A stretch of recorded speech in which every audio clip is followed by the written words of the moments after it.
Bienvenidos una semana más a Sin Indirectas. El programa de hoy es un programa especial. Estamos en el restaurante El Potro, aquí en la calle Vicente Barrantes, como siempre, número 5, justo al lado de la catedral. Y es que el programa de esta semana es el último de esta temporada. Y como colofón no habría mejor invitado que el artista Jorge Naranjo. Continúen aquí con nosotros porque aquí empieza Sin Indirectas.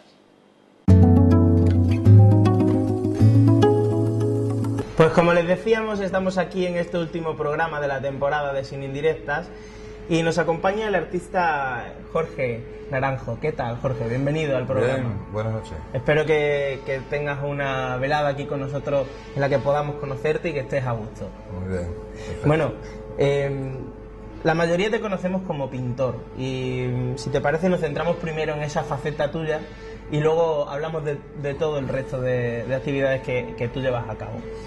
¿Cómo comenzaste a pintar? ¿Cuáles son tus primeros pasos en el mundo de la pintura? Bueno, pues yo creo que mis primeros pasos fueron desde que tengo uso de razón, porque yo realmente, aunque no empecé a pintar hasta ya por lo menos los 17 años, 16, 17 años, pintar me refiero a pintar ya con la materia esta que óleo, acuarelas, etcétera. Pero dibujar sí he dibujado siempre, he dibujado siempre desde pequeñito, ¿no? Y bueno, pues a raíz de eso, cuando tuve la oportunidad y surgió el momento, pues empecé a comprar colores y empecé a pintar. ¿Y cómo es esa anécdota del primer día que tú te acercas a la pintura? Bueno, pues verás, esto fue curioso porque yo trabajaba entonces, por aquella época, cuando tenía yo 16, 17 años, como te digo, trabajaba en la estación. Y entonces yo iba y venía en bicicleta, que era mi medio de locomoción en aquella época, como todos los muchachos de mi edad, ¿no? Y entonces cuando venía en dirección al embarcadero, entonces vi a un señor que estaba pintando. Y me llamó tanto la atención que me bajé de la bicicleta, crucé la carretera y me puse a verlo. Entonces le hice una serie de preguntas, después de llevar yo un rato viéndolo, qué tipo de pintura era aquella que usaba, que me llamó mucha atención porque era muy densa y demás, y no había visto yo ninguna pintura de ese tipo, ¿no? Que era el óleo, ¿no? Era el óleo. Y entonces, bueno, pues este hombre, que me gustaría recordar quién era ese hombre, porque seguramente sería un pintólogo conocido aquí en Badajoz. Y bueno, pues me indicó más o menos qué tipo de pintura era, dónde podía comprarla, y ya pues todas las semanas empecé a ir comprando un tubito de pintura. Y cuando ya tuve una gama de colores, 10 o 12 colores, pues ya empecé a pintar los fines de semana que tenía libre, y bueno, pues a partir de ahí, pues hasta ahora no he dejado nunca de seguir haciéndolo. ¿Y cuál fue el primer motivo? ¿El primer fin de semana que te encierras a pintar? El primer motivo fue una lámina que compré también cuando compré el último tubo de pintura, y era un bodegón. Y no sé si por eso me gustan tanto los bodegones, porque el bodegón es un tema que yo practico bastante, aparte de la figura y de otros temas, ¿no? Y sí que fue un bodegón, sí, fue un bodegón. Y lo que recuerdo del bodegón ese es que llevaba un tomate en primer plano y el rojo ese destacaba mucho, y eso sí lo recuerdo, sí. ¿Y en aquella época en qué trabajabas? Que me comentabas que trabajaba de ayudante de carpintería. Trabajaba de ayudante de carpintería. Y un día decides que la carpintería no es lo tuyo, que prefieres Bueno, más... yo es que he hecho tantas cosas en la vida, la verdad es que he hecho muchísimas cosas. He trabajado de carpintero, he trabajado de cerrajero, he trabajado de todo. Y bueno, y luego ya me establecí por mi cuenta, monté tiendas de artículos para los pintores, de bellas artes, galerías de arte, también he tenido muchos años, donde se han celebrado muchas exposiciones de autores de aquí, extremeños nuestros, de Badajoz, y bueno, y de otras partes de Extremadura, y hasta que ya pues en el 2008 cerré los negocios por el tema de la crisis, vamos a decirlo, porque era insostenible ya, como hay tantos negocios que están ahora pues en ese punto, y bueno, y desde entonces pues estoy pintando. Uh-huh. Y al inicio empezaste un proceso de formación porque cuando veías que te encerrabas a pintar y eso cada vez supongo ocupaba más tiempo en tu vida, ¿cómo lo enfocaste? Yo automáticamente, en esa fecha en la que yo te comento que descubrí la pintura con este señor, pues acto seguido, una vez que yo empecé a pintar los 3 o 4 primeros cuadros en casa, me enteré de que había una escuela, que era la escuela de arte y oficio. Entonces me matriculé y en la escuela estuve 4 años. Tuve 3 años en dibujo, 3 años en colorido, y luego el último año estuve en modelado. Y luego ya a partir de ahí, pues, desde la escuela, estuve temporadas en Madrid, temporadas de 3, 4 meses, pues yo tenía familia allí en Madrid. Y bueno, pues allí conociendo los museos, estudiando a los clásicos y en fin, pues tratando de investigar y de aprender cada día más. ¿Y cómo valoras ese proceso de formación del artista? Porque hay mucha gente que valora más lo intuitivo, lo autodidacta, otros sí, la formación. Pero hombre, es necesario. Primero partimos de una técnica. Es como, oye, a ti te regalan un libro, si no sabes leer, no puedes leerlo, ¿no? Entonces tienes que aprender primero a leer y después puedes leer el libro. Uh-huh. Pues para pintar igual, ¿no? Tienes que tener conocimiento primero de la técnica y después ya, con el conocimiento de la técnica, puedes ya desarrollar lo que quieras, hacer lo que quieras luego, ¿no? Pero la base es el dibujo, la base fundamental es el dibujo y luego la técnica. Uh-huh. Y luego sobre esa base pues ver claro, cómo va intuitivamente aplicando. El dibujo es como los cimientos de una casa. Si tú haces una casa sin hacer cimientos, la casa está expuesta a que en cualquier momento, por una tormenta o un pequeño terremoto, se vaya al garete. Entonces hay que saber dibujar en la base, aunque luego hagas cosas abstractas y hagas lo que quieras, pero tienes que tener una base. Uh-huh. La base es el dibujo. Bueno, y hablabas de los bodegones, el vino es muchas veces importante y en una cena como en la que vamos a comenzar también es una de las partes importantes de las que tenemos. Entonces veo ya a Antonio por aquí que viene con el vino que nos va a presentar esta noche. Buenas noches. Buenas, Antonio. Hola. Te presenta Jorge Naranjo. Hola. ¿Qué tal? Bueno, vamos a presentar un Castellar Crianza del 2008, de un vino de la Ribera del Guadiana, elaborado y embotellado por Bodega Castellar de Hornacho. Espero que os guste. Pues vino extremeño. Vamos a catarlo y así aprovechamos también para comentarle a Jorge esta dinámica que solemos tener, en la que en todas las cenas hacemos 2 brindis. Yo hago el primero y al final de la cena te pediré que hagas tú otro brindis. Entonces te dejo que lo vayas pensando y si quieres pues brindamos porque la velada vaya bien, que te podamos conocer. Muy bien.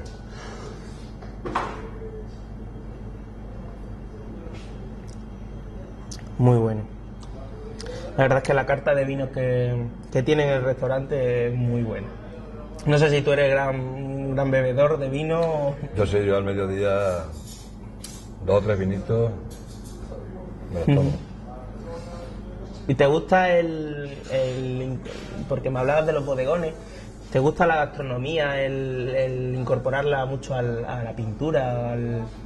Sí, ya te digo que mi temática durante muchos años ha sido el bodegón, incluso la figura combinada con el bodegón, ¿no? Sí. ¿Qué tienen las dicen que el bodegón ¿no? es un arte menor, pero yo no estoy de acuerdo. Yo no sé, es un concepto ya antiguo, ¿no? Ahora ya se ha descubierto de que el bodegón tiene un nivel y tiene... De hecho es difícil expresar y plasmar esas texturas, esos colores, esas luces que tienen los alimentos, ¿no? Como todo. La figura para mí es lo más complejo, ¿no? Porque claro, necesitas mucho dibujo. El bodegón en un momento dado, bueno, pues no es tan complejo, pero luego hay otros temas en un bodegón, otros factores que son tan complicados como puede ser una figura o cualquier otro tema, ¿no? Histórico. ¿Y cómo sueles empezar una obra? ¿Cómo sueles decidir cuál va a ser el próximo motivo que dibujes? Yo los bodegones, por ejemplo, ya que estamos hablando de ellos, los improviso. O sea, tampoco me los planteo de antemano. Si tengo los elementos a mano en el estudio, cojo lo que más me interese y hago la composición. Sin ningún planteamiento previsto, ¿no? Pero luego ya, cuando ya hablamos, por ejemplo, pues de figuras o la composición con 5 o 6 figuras que usted allí, pues ya sí hay que hacer ya planteamientos más de otro calado, ¿no? Pero que no quiero decir que sea menos más complejo sencillo, ¿no? el bodegón, que sea menos complejo que la figura, ¿no? Pero hay que hacer otro tipo de planteamientos distintos. Y el primer trazo en un lienzo en blanco, ¿cómo es? ¿Qué te pasa por la cabeza cuando vas a comenzar? Nada. La mancha es lo más rápido. La mancha es lo más rápido. La mancha es como empezar a plasmar ideas, pero sin control. Vamos a ver, no sin control, sino sin ninguna preocupación, ¿no? Empiezas a manchar y ya la segunda fase ya empiezas ya a ir elaborando más, irlo estudiando más, las tonalidades, las luces y demás. Sí. Pero la mancha es rápida, suele ser rápida. Luego el detalle es lo que ya... El detalle ya es lo último, o sea, ya el final, que eso ya se estudia más, las luces, ya se estudia un poquito más.